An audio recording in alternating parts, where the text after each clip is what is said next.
क्या आपने कभी सोचा है एक ऐसा समझौता जिसने भारत की राजनीति, समाज और भविष्य तीनों को बदल दिया। एक तरफ थे महात्मा गांधी और दूसरी तरफ थे डॉक्टर भीमराव अंबेडकर और बीच में था सवाल दलितों के अधिकार या समाज की एकता का।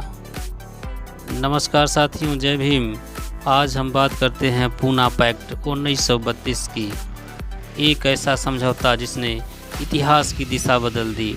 बात करते हैं हम साल 1932 की। भारत अंग्रेज़ों के शासन में था।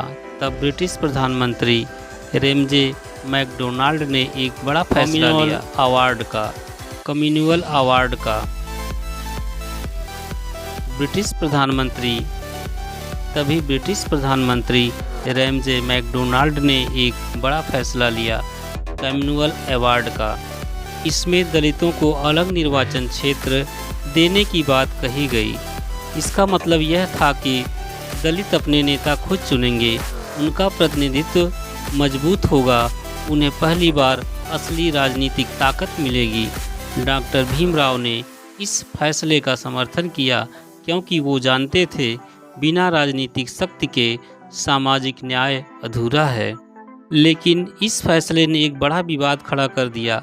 महात्मा गांधी ने इसका कड़ा विरोध किया। उन्होंने कहा, अगर दलितों को अलग कर दिया गया तो हिंदू समाज हमेशा के लिए टूट जाएगा। और फिर उन्होंने यरवदा जेल में आमरण अनशन शुरू कर दिया।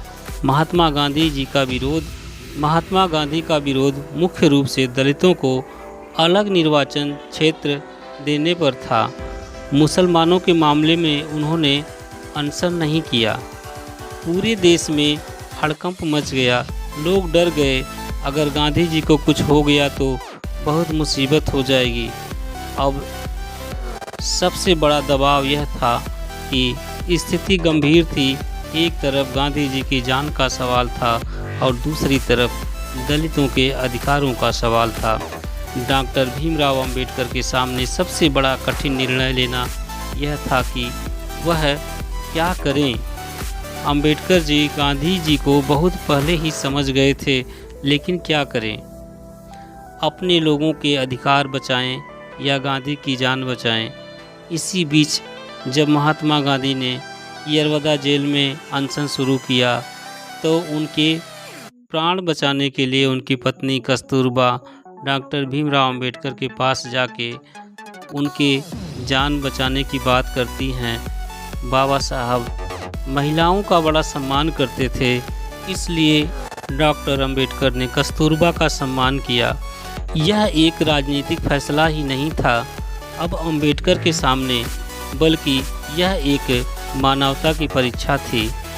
आखिरकार लंबी बातचीत और दबाव के बाद 24 सितंबर 1932 को पूना पैक्ट हुआ। इस समझौते में क्या हुआ? पूना पैक्ट के बाद यह अधिकार खत्म हो गया, यह अधिकार समाप्त हो गया। यही सबसे बड़ा नुकसान माना जाता है। क्यों?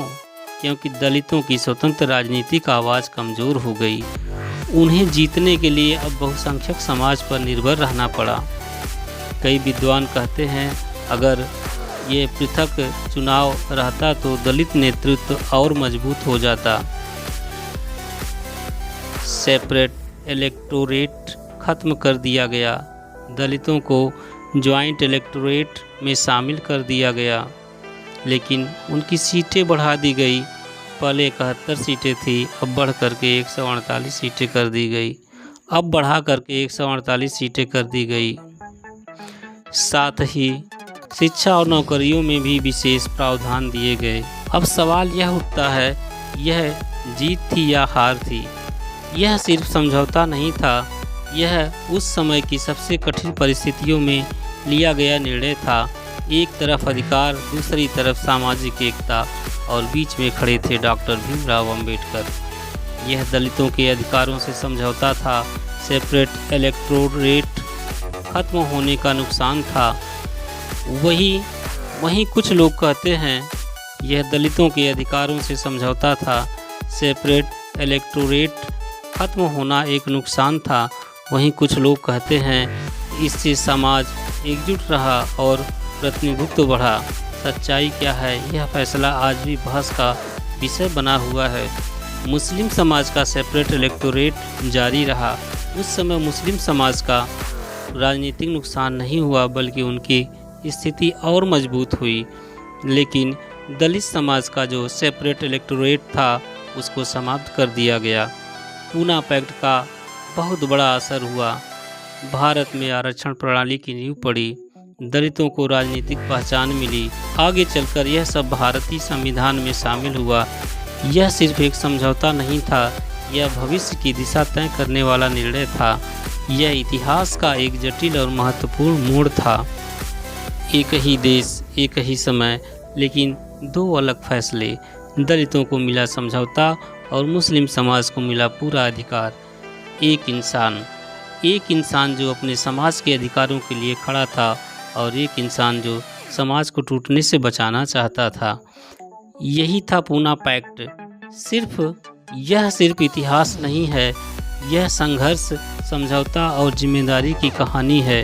इसे सिर्फ नुकसान कहना या सिर्फ फ़ायदा कहना, दोनों ही अधूरा सच है। साथियों, हमें और आपको यह समझ लेना चाहिए कि इतिहास कभी काला या सफ़ेद नहीं होता है, इतिहास हमेशा धुंधला होता है।